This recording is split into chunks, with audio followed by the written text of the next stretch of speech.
Are we live? Hope we are. Apologize for the technical difficulties and therefore the delay. Whoever is able to please comment because we are significantly delayed, please let me know ASAP so I can start the stream. I just want to check the sound. And then if the sound is good, we continue.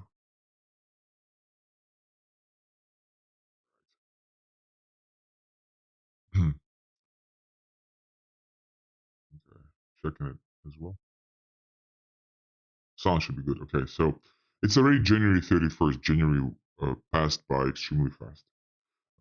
We have accelerated on the back end with product stuff, technical stuff, user interfaces stuff, quite a lot. The acceleration started Q4 of 2025, continues this year. This year is going to be, I already feel it. Like January passed, like I don't even remember January. Like I remember every single day of January, and then I do not remember that January has been already passed. To me, it's like it seems like it's the first week of January because so many things are happening. So buckle up, ladies and gentlemen. Like, don't just observe what's happening in the space, like with the ghost, because you will be like, I know for sure most of you will be. Everybody who is watching probably actually cares. There are not that many people that watch, but my goodness, like those who don't watch, who don't follow, they won't be able to for sure understand what's happening. They'll be making mistakes when we go main, and we're gonna go main sooner than I think we will. So I don't even know. Like, I keep saying the same thing almost every call. Like, learn as much as possible. Like, but nobody cares. So I guess it is what it is. I'm gonna keep saying this anyways. So before we jump into updates, which there are many of, something interesting happened in the gold silver. I'm not sure if anybody's following. I'm kind of I'm kind of on and off, but I'm really more off than on lately. The reason why I'm more off than on is it's very difficult to win anything. Um, so here's the mindset. Here's kind of what they're trying to do. So inflation. Here's the shadow stats. I don't think it's updated what happened to this website, but this is probably 2023, maybe 2024 kind of inflation numbers. So the official is like say 4%, the unofficial is about 8%. Let's assume it's like 7%, whatever, because the monetary supply probably increasing significantly. Although the monetary supply needs to be, again, as we discussed, needs to be pro rata with the production. If production went up because AI is up, right? So maybe that inflation is fine. They're saying, well, it's fine to print more money because people will be consuming more. But if people will be consuming more, the earnings of companies need to increase, right? Like if production is increasing, production means somebody's producing more, and I'm as a consumer consuming that production. Then in that case, the inflation, the increase in monetary supply of the U.S. dollar doesn't matter. However, that again kind of contingent upon I'm consuming that production. Because if I'm just overproducing like in China, there are ghost towns. Who fucking cares, right? So let's assume that inflation is 7%. So inflation is 7%. What do? You go to high yield savings account in the US, Europe, anywhere. You can earn 2-3%, 3.5%, maybe 4%, maybe closer to 4%, but they will be keep cutting. Go to some emerging countries. In different countries, the rates in dollar terms are fucking insane. In Turkey, for example, I think it's depending 2-year bond, 5-year bond, 2-year bond, 2-year government bond, and 10-year government bond. So 2-year government bond right now, I think it's about 30%. So 31%. Now, that's in the local currency. Now, the local currency, the lira, Turkish lira, is depreciating by, well, last year it depreciated by 23%. So last year, you could have made arguably 8% in dollar terms. 8% in dollar terms on the government bond, even higher because the 2-year in March of last year actually was trading at about 50% APY. So you could buy Turkish bond at 50% APY. Now the local currency would only be depreciating by 21, so you would be net about 30% in dollar terms. And that rate, I think, is locked. I'm not sure. I think it's locked. So for 2 years, you can keep making 50% return. How is that possible that like a crippling nation of, with all due respect, right? Like economically, it's expanding in many, many different aspects, but economically, the crippling nation of Turkey is producing 30% APY on a bond. Like it's not a stock market, it's a bond. To me, that's something needs to collapse. You go to other emerging countries, you'll experience similar situation where in dollar terms, big dollar, who cares? In dollar terms, the government is offering much, much higher yields. So everybody goes to emerging countries as well. What I'm trying to say is there's nowhere to run. You have money if you are earning money, and there's nowhere to run. Because if you're not doing anything, your money is inflated by 7% a year. Now, if you put that money in the highest yield savings account, you'll be making 3.5%. The rest is inflation, net inflation. So for the for simple numbers, like for the simple calculations, 3% inflation, 7% inflation, 3% APY in the US on the high yield savings account or some type of 10-year treasury bond, you are losing 4% every year. So you make money and you fucking lose it. So your purchasing power drops by 4%. In 25 years, you lose all of the money you earned. So if you want to save for your kids, 25 years, your kids have nothing, pretty much. Not exactly, but pretty much. So you say, okay, cool, let me go emerging countries, also for the government bonds. Problem with that, that stuff is also unsustainable, as I just mentioned. Because in dollar terms, how a country of Turkey can produce 30% in dollar terms, 50% in local currency per year? How is that even possible? Now, of course, it's possible for 1 year, maybe for 2 years. How is that possible is they go and lend out all that money to the locals. Now, the locals don't care. They're paying, I think in Turkey, they're paying credit rates of credit card rates of 50, 60% per year. And that's not a joke. Check it out. So somebody would take a loan on a car, on a phone, on an iPhone, whatever, and they would be paying 50, 60% return back to the bank. You could, now salaries obviously do not adjust by that. So you can, of course, expect the credit crunch, meaning that the citizens of Turkey, for example, other emerging countries, just will stop paying the banks. So banks will go bankrupt. And if banks go bankrupt, what happens? There are two solutions.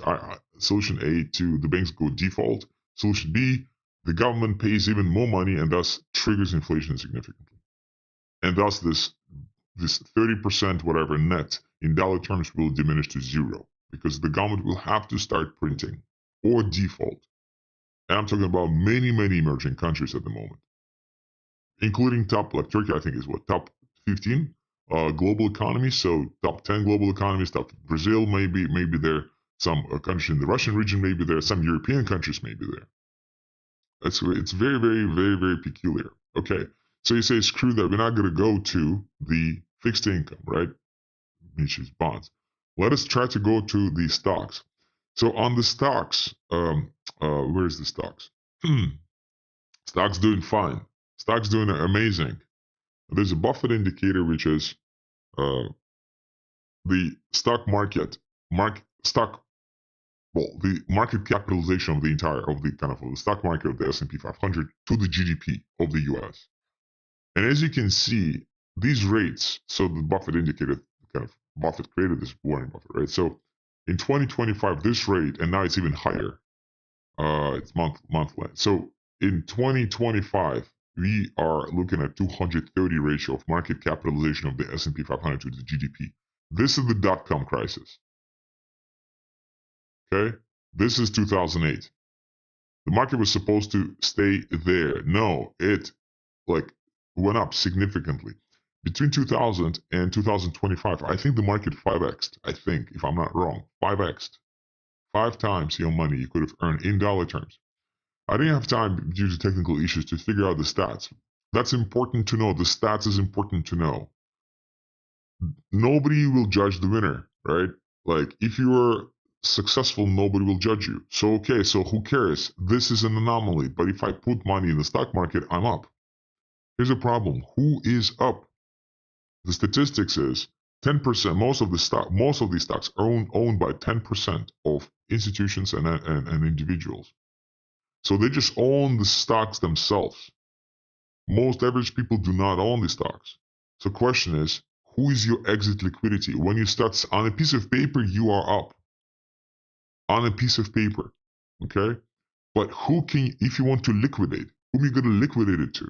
Right? We're talking about this great tsunami, right? The great tsunami is when 401kers, in this case, mostly baby boomers, who are about to retire, to cover significant medical expenses, they will need to start closing the stock positions. But in order for them to close the stock position and to exit, they need to sell. Whom are they going to sell to if there's only 10% of everybody in the US who owns these stocks? So arguably, there's no exit liquidity. Normally, the exit liquidity is the retailers, but retailers don't play this fucking game anymore. Not because they don't want to, because they don't have the money, because they live in paycheck to paycheck. So they don't have any savings. So there's no exit liquidity. So therefore, let's assume from that 10% of the holders, 1% or 2% represented by the retirees. So those retirees will have to start selling the stock positions. Now they stay selling these stock positions at a huge premium compared to when they have been loading up. They've been loading up in the in 70s and 80s and 90s, mostly through 401ks, mostly being subsidized by 401k matching by the employers. The employers had to do the matching, because they were competing with the Soviet Union, so they had to provide really, really good working conditions. So now, in 2025, what I like $1 of investment into 401k could easily be $20, $30, $50 of the current position in the stock market. So every single $1, so essentially the game had to be played like this. Since the money went up, since the prices went up so high in dollar terms for the stocks, the idea was that every retiree would have to be contributing to the economy so much that that retiree would create 50 more future retirees who would also own stocks. But it was the other way around. So again, I need to find the stats. But in 1960s, arguably on 1980s, a lot higher percentage of people own stocks compared to today. So it's the opposite effect. The economy was supposed to be so amazing, so righteous, right? So booming that more people would have to be in a proper economic situation to also own stocks in order to be serving as the exit liquidity for the current retirees. But it's not the case. The trend reversed. Current generation lives way worse than generation before. So there's no exit liquidity, but the stock market keeps going up. Why? Because nobody's selling. Because why would 10% of people or whatever holders sell it? They don't need the liquidity. They go to the bank, they use those stocks as collateral to get loans, and they leave off loans. And that's how monetary supply is. By the way, that's another reason why monetary supply is being created, because nobody's selling. But every single time you take a loan, arguably new monetary supply is being created. So you can imagine that nobody's selling. That's why the stock market keeps going up. So of course, as an invitation, you invite it in order to fight inflation, to invest in the stock market. But it's unprecedentedly expensive, more expensive than in 2000.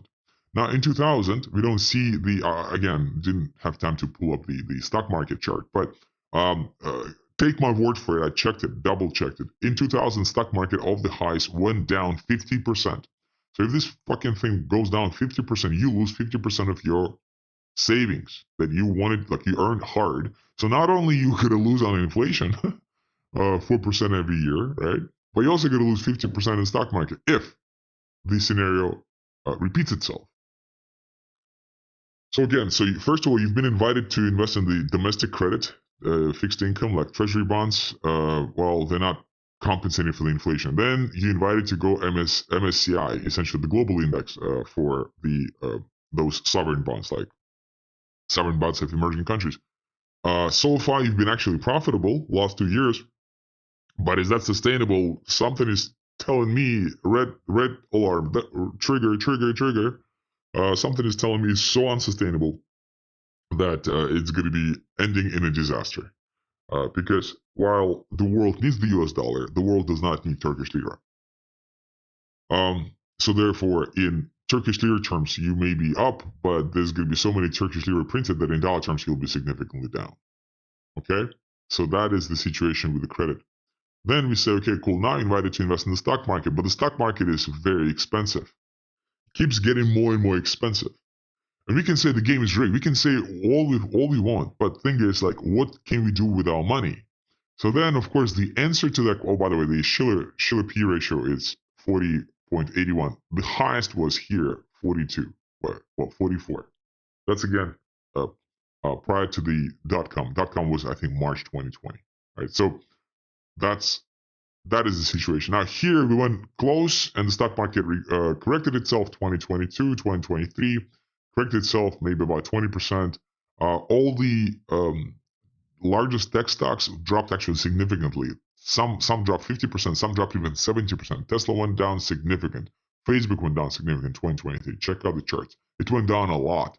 So all these Nvidias of the world may go down because they have contracts with each other. Earnings grow with each other. So I'm paying you, you're paying me. So it's a cartel. Nvidia pays Tesla, Tesla pays Facebook, Facebook pays back to Nvidia. So everybody has earnings. But those earnings are just, again, split between each other. It's like a fucking mafia. So and it has been going for quite some time. And of course, like, I have been pretty cautious about the stock market personally. Maybe losing. And see, the thing is this, like, essentially, whoever is not really, loading on the stock market, kind of missing on the gains, right? Kind of missing on the gains. Whoever is not going for the emerging markets, kind of missing on the gains too. And you're sitting in this situation of constant anxiety because, again, earning money is not enough anymore. You need to earn money and also keep it. As our spiritual leader John McAfee said, listen, any idiot can make money. It takes a smart person to keep it, right? Like, any idiot can make money, but there are 20,000 ways for the world, right? For the system to take it from you, to take it back from you. So then, for quite some time, they've been pitching to us gold and silver, so aka metals, right? So we're talking about metals. So not just gold and silver, by the way. Well, gold has been very, very vocal last year. Silver became vocal just last couple of months. We have also palladium and some other precious metals. Now, metals, as we remember from those libertarian books, are a good potential substitute for the paper money, right? So that's why metals and the Federal Reserve, kind of the rates are somewhat correlated historically. But what we experienced is a 30% decline in silver. So this is silver. Looks like a fucking shitcoin. And it happened within a day. like the correction from, maybe let me show a better chart, like here.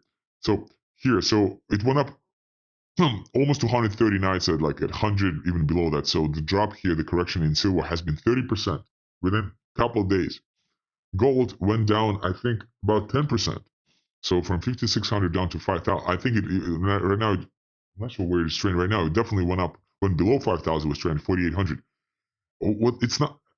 What's significant is not the collapse of these metals, because maybe it's temporary. What's significant is this insane bubble-like, shitcoin-like trajectory of the upside. So they're inviting us to go there, but who is making money? Like, if you are an unaware bystander, you probably lost money on this thing. You probably lost it because your psychology would tell you to buy a little bit here, and a lot here. And you were the exit liquidity for this pump. Now, again, I don't know. Maybe gold does go to 50,000. Some people say it's going to go to $50,000 per ounce. Who knows, right? Silver, therefore will go to like 1,000 per ounce, whatever. Who knows, right? And I'm not here, like, I'm not the oracle of the prices. But what I'm trying to say is, like, this system is clearly, like, not working for many people. Clearly. Because then it's no longer okay just to earn money. You must become an investor. And I will make that case kind of a little bit more severe today, right? So since we need to become an investor, maybe we need to become like way more like a stakeholder, essentially, like an actual stakeholder. Like, arguably, when you buy the stock in a particular, share of stock in a particular company, you become a stakeholder. But you're not really a stakeholder. You don't make any fucking decisions, really. So is there any way out of this game? Well, I will say probably not for the next, like, many, many decades. Probably not. So again, the credit kind of environment is totally screwed. The stock market is very opportunistic, right? Like extremely opportunistic right now from a negative perspective. Meaning opportunistic, like meaning like you need to really pick your battles. Trying to time the market, which is the worst thing you can possibly do, because timing the market historically has been proven to not work. And then the metals, right? Like such massive corrections, maybe drops even lower. Who knows, right? Like it's just insane. Do we have palladium here? No, we don't. Okay, so it's just insane. So then, you know, the answer is, well, everything will just collapse and the system will reset. I don't think the system will reset. So we believe, right, that, and like, it was my belief too, that gold is no longer backed by anything. And I've been saying this myself. And lots of economists say that, well, it's not backed by gold, so money is not backed by anything since 60s. But this very smart gentleman the other day heard him speak, and he said something interesting. He said, "Well, while dollar did depeg from gold, it did not depeg from oil. So now gold is really just dollar is just a petrodollar." And we heard that petrodollar so many it's such a popular phrase, but in reality, dollar is really backed by petrol. So it's not just backed by the trust in the U.S. government. It's really backed by still by a commodity, just a different commodity, like more flexible in terms of pricing, because gold has arguably very, very scarce supply, while oil is not necessarily that scarce, although it's also scarce, but not that scarce, not in the interim future.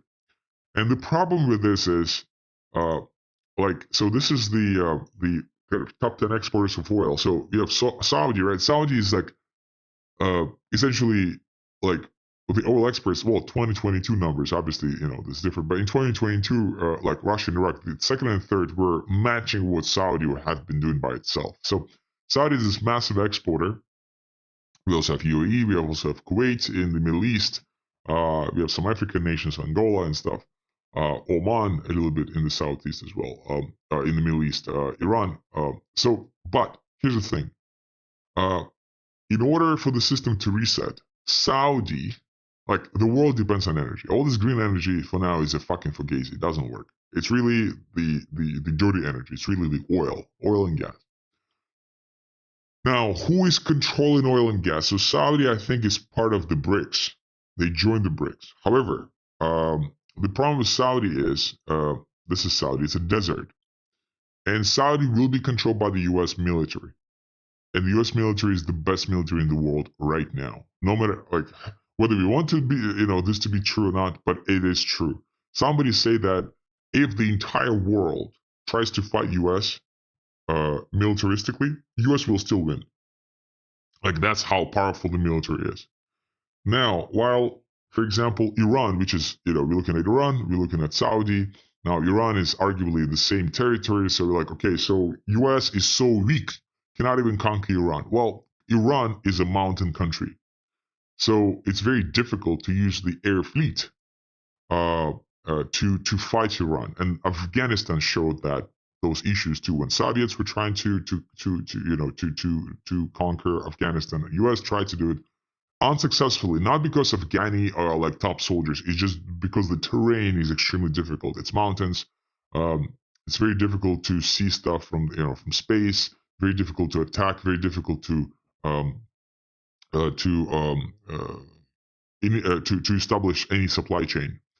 So Iran, terrain-wise, looks like a castle, but Saudi is not. Saudi is a desert, and almost every military operation in desert-like terrains have been very successful by the U.S. We have Libya, right? We have obviously Iraq. So Iraq is, it's a desert, while Iran is not, right? So, and terrain means everything. So Saudi, therefore, while they are in the BRICS, still controlled by the U.S. So until somebody can reclaim the control over this territory outside of the US, the system will continue. The corrupt system of printing money will continue. The system will not reset. Unfortunately, it won't. What I'm trying to say is the next decades. I want it to be reset, but unfortunately, like we thought COVID would do it. And guess what? Since COVID, gold went up twice, even more than twice. Well, silver went up, I think, what, 3x, right? Stock market doubled since COVID. Why? Because what, AI appeared and everybody all of a sudden, how many of you guys using AI on a daily basis for operations that are critical to your business operations? Meaning that if you pause AI, something will change in your operations today. How many? Like AI has been there for 2 years. It's it made us more fucking productive. Okay, how many businesses today? You guys ask yourselves, right? Do your businesses depend on AI? If AI is turned off tomorrow, you will lose $1. Will you even lose $1 of your revenue? Or will your efficiency, revenue, profit, like the margin will be impacted? The answer is, well, for most of you guys, no. For most of us, no. Zero. Doesn't work. So this AI kind of forgazes that it's increasing productivity. The next one is going to be robots, probably, that will also be increasing productivity, just so they can keep printing money. Thing is, you will still be losing on inflation. So the solution for that, for all of this, because again, so let's just recap. So on the recap, we have uh, just to repeat, domestic credit not good, losing on inflation. International credit potentially very risky. So far it has been profitable, but like not sustainable and potentially risky. Stocks have been very profitable, but seems to be very unsustainable. Metals, very profitable, but we already seen something. Again, maybe that's temporary. Who knows? Maybe that's just a temporary whatever glitch, or somebody's just taking profits. Those who purchased it back in the day, or maybe that's a kind of systemic correction. And then kind of be asking ourselves, like, okay, maybe it will just stop very soon. And I'm kind of, it seems like I'm saying that no, it won't. Like it seems I myself start to realize that it's not going to stop. It will just continue. So if it continues, then what are the solutions? What are the resolutions? Well, not that many resolutions. There's only one resolution. Typically, it's your own business, right? Now, your own business, though, given the regulatory, so your business will always be the right solution. So investing in yourself is probably the right thing. So either becoming kind of like attracting a better career to yourself, or attracting more clientele if you're having your own thing. But given the regulatory climate, some businesses also becoming more difficult to manage. Of course, if you are like in certain spaces that have been regulated and you have all the necessary licenses and you attracted these licenses prior, maybe you are okay. But chances are that the spaces where you are will become more and more regulated because they need to milk you to try to milk every single dollar they could because they are running out of money. And I'm talking about the entire world. There's like very few countries that are not running out of that. Now, the reason why we say countries, we don't say people, we say countries, meaning governments. Governments just fucked up. Governments have been fucking up for many, many decades, right? So when I say countries, I really mean governments. So governments have no money. They're running out of money. And they will be trying to squeeze every single dollar. And you see overregulation everywhere right now, literally everywhere. Like there's maybe one exception, like El Salvador. The country has like 3 million people. That's it, right? It means nothing. 3 million people is like, it's like, come on, it's not like, the population of I don't know, of Los Angeles is like 10 million people. Like tries to, the area around is like 10 million, 15 million people. Tokyo is like 50 million. 3 million people in El Salvador means nothing, right? Like every other country is overregulating. So having your own business may be difficult. So that's why kind of my argument is kind of the best way to run will potentially be crypto. But here, I must say this with a huge nuance. Like when we say kind of like, okay, let's just invest in Bitcoin. That's not what I mean. Let's just buy BNB or XRP. That's not what I mean. It's not about being a passive investor. I believe that we all must become stakeholders in whatever kind of investment, whatever the kind of vehicle we use to save our money. Like if you want to become a Bitcoiner, don't just buy and hold. buy and hold, sure, if you want to, fine, but also become a miner. Have some some meat in the game, right? Have some skin in the game. Like have understanding what's happening to the infrastructure, so you understand kind of is your investment worthy or not, so you can actually make decisions. Stakeholders does not just means a passive bystander who just gave money to somebody else. Because if you're just a buy and holder of Bitcoin, you just gave money to somebody else. Same thing with Ethereum. Like if you read the news, they're reestablishing the DAO. Fucking finally, it's almost half a trillion. We used to be $500 billion entity. Finally, initiated a DAO back. They had like many years to do that. They finally did it.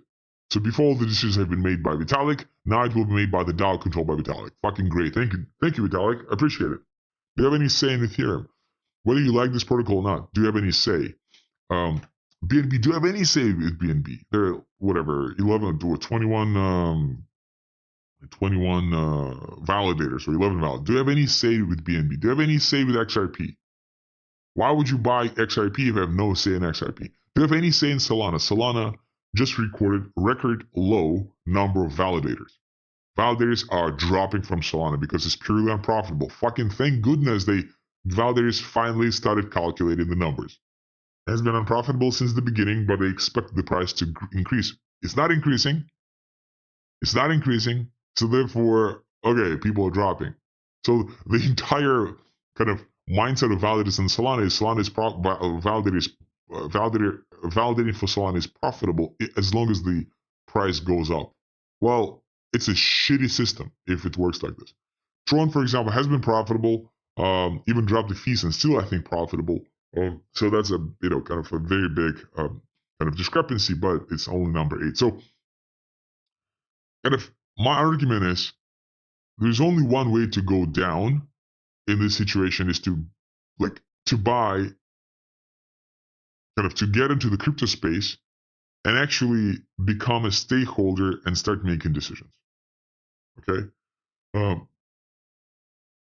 The problem with that approach today,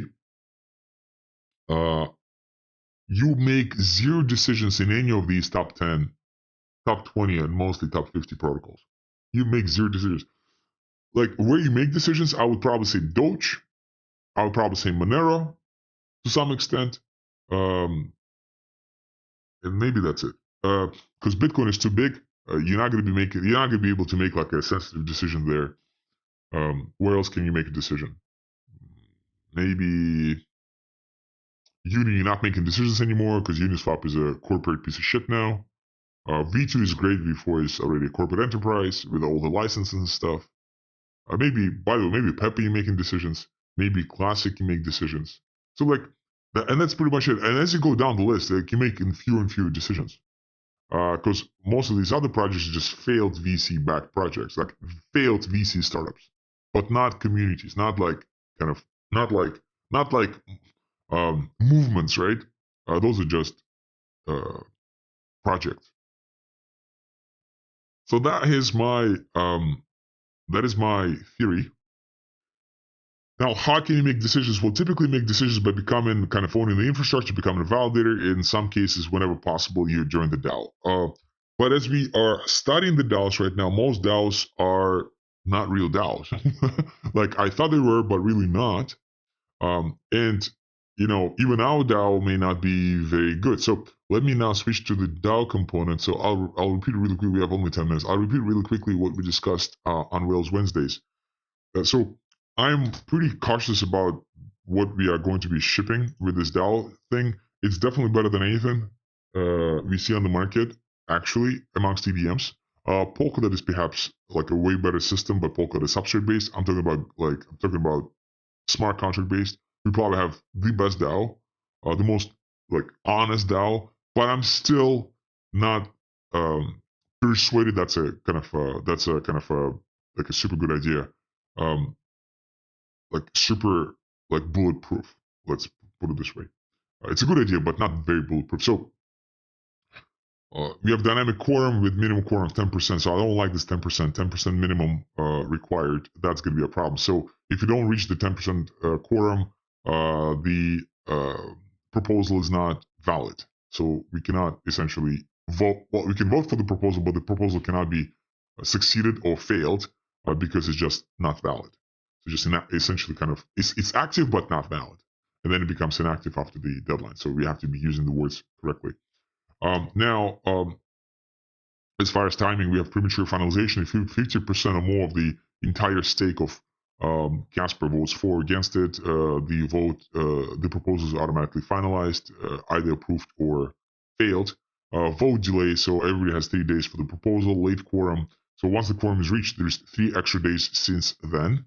So essentially, a good example goes like this. Let's assume there are 3 days starting on Monday. So somebody sent the proposal on Monday, so it's supposed to finish on Wednesday. But by the end of Monday, beginning of Tuesday, we reach the quorum of 10%. So then the proposal will be finalized on Thursday, 3 days later. It will fully finalize. It will not be finalized on Friday, it will be finalizing on Thursday. However, if by Wednesday, 50% of all the holders vote for, boom, then the proposal is finalized. So that's how this whole timing works out. If it was a little bit too fast, ask the question in Rails, I'll be able to present a better example.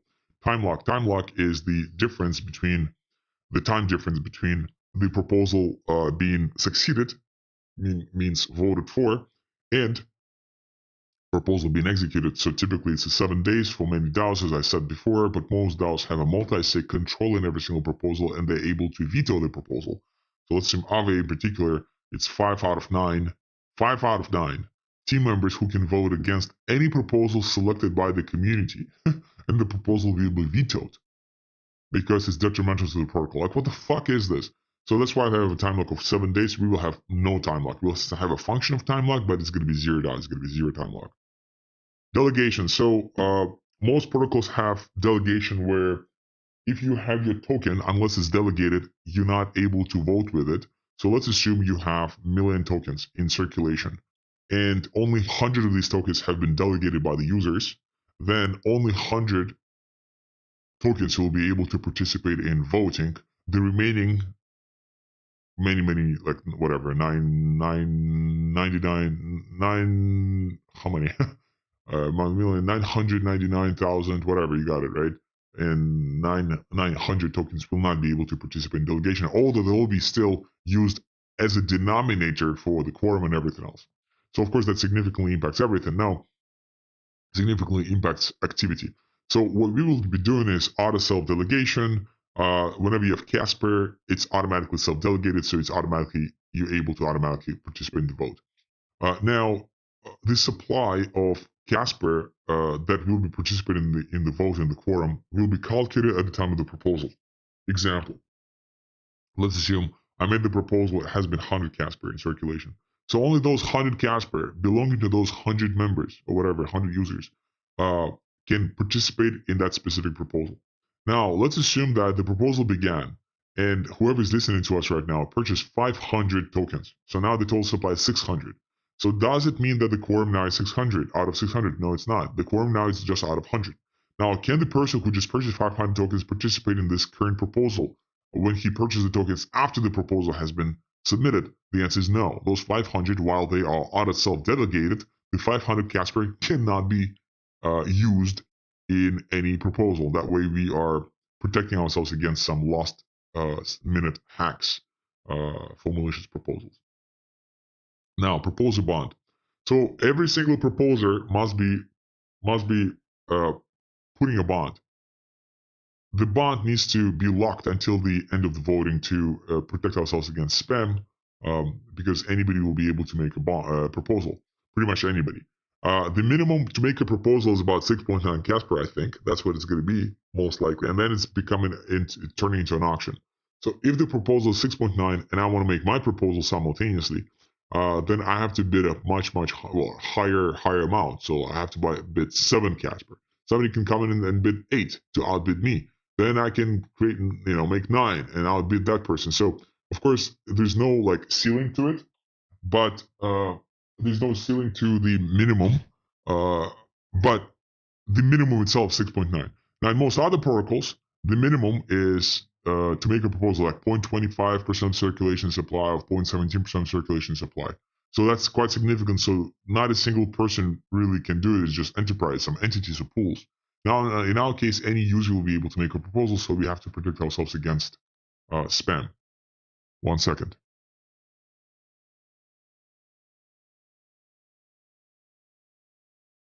All right, next. Next, very important, multifunctional proposal. Multifunctional proposal occurs when you are, since we'll need to be kind of like protecting ourselves against spam. It makes sense to create multifunctional proposals. Multifunctional proposals when you group up multiple functions within one proposal. That's very important because proposals may not be as flexible for us, given many limitations on the side of making bonds, on the side of kind of who can make the proposal, on the side of trying to create the quorum and stuff. So that stuff will have to be grouped up, buckled up together into multi-functions, and that's how we rock and roll. So we'll have we'll have this kind of tool of designing this thing as well. So demo, the side of the demo. So before I get to it, Mr. DK, what happens to your bond when the proposal is complete? So proposal is complete. Once the proposal is complete, you're able to get your proposer bond back. We're probably going to call it not bond because we have ghostDAO bond, we have proposal bond, so we'll probably call it collateral. So proposal collateral, so you can claim it back.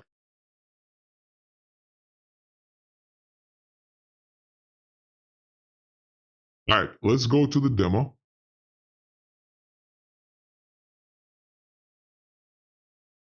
All right, so I quickly showed it here. Is it here? Yeah, on the local host. So we'll spend 5 minutes. We started late. We'll spend 5 minutes. So quickly on the governance structure. So here, that's how it's probably going to look like. We can create proposal. This stuff is not ready yet. So we see how many proposals we have. What's the minimum quorum? What's the minimum threshold? Minimum threshold. That's essentially the collateral, like how much you need to contribute in order to create a proposal. Minimum quorum is both in Casper and percentage terms. Now on the proposal thing, you put view and then here you have for and against. You can vote there for and against. We have some timeline as far as kind of all these times. We have the executable code for the proposal. And kind of the big thing here, will be create proposal. Create proposal will be something significant because we need to lay out adding multiple functions together into one proposal. So that's going to be kind of a challenge for us to do. So now within the proposals, given the fact that it's IPFS based and we're not storing the database, we will be showing the last 5 or 10 proposals, including the active proposal. There can be only one active proposal at a time. We cannot have multi-proposals, again, just from a UI perspective, UX perspective. Now, you also have voted proposals. That's what the proposal you've been voted for. So any proposal you vote for will be automatically added here. And then if you create a proposal, your created proposal will be displayed here. So that's this on the governance side. Now, the reason why I keep saying that shit is getting real. Listen, if you hold Casper, you're not going to be participating in the governance. DAO will have no bonds. DAO will have no APY changes. DAO will have no updates whatsoever if nobody's voting on the DAO. Every single chain will have its own DAO, meaning its own governance. So if I am a stakeholder on Sepolia, for example, right? It does not mean that I'm also making decisions on Mortar. For every other project in the space today, if like a project is cross-chain, the DAO is just on one chain. Like say just on Aave. Okay?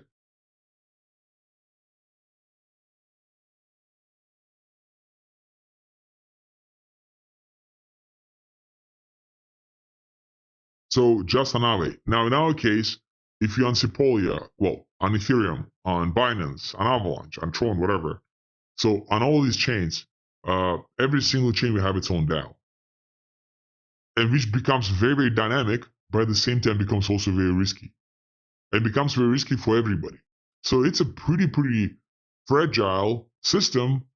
And the only way for that system to be operable in the future sustainably is to become anti-fragile, meaning everybody needs to know everything. So you cannot just be a passive bystander. And maybe that's going to be the reason why it fails, because people just want to be active. Or maybe conversely, this is the first system where people say, "Oh, that's finally, I can finally breathe. Like it's finally a system where I can actually make decisions." So that will depend significantly on the sentiment on the market, what people want. If people want freedom, Ghost has huge potential. If conversely people just want to be passive, unfortunately, the project may be unsuccessful just because of that. Not because of technical issues, not because of tokenomics issues, not because of hacks, just because of the sentiment of activity. So on this note, maybe let's pause. We have some issues with the bridge. Do not do anything yet. The bridge is screwed. The chain is screwed as well. Chances are we have to redeploy, and therefore we probably have to kind of do it again like this Wednesday. What happened really quickly? RPC failed. Everybody relied on one RPC. Network effect. When one RPC fails, public RPC for Cipolia, which is a $500 billion project, cannot fucking make the public RPCs work. When one RPC fails, everybody fails. So we need to create a decentralized a decentralized kind of list of those RPC endpoints that we can rely on, and every single validator must be nitpicking which RPC endpoints to use. If you're going to redeploy, we're probably going to redeploy this upcoming week. We will add some additional protection. However, there's no protection. Like, all the measures that we're going to be introducing, they'll limit certain things, but they won't limit everything. So the reason why we're failing is because everybody's just using custom fucking lists, default lists. So not custom, default lists. We need to start using custom lists for RPCs. We need to start checking RPCs probably daily to make sure that this does not happen again. All right. On this note, thank you so much. See you guys next week. Very busy, lots of updates next week. That's it. Bye bye.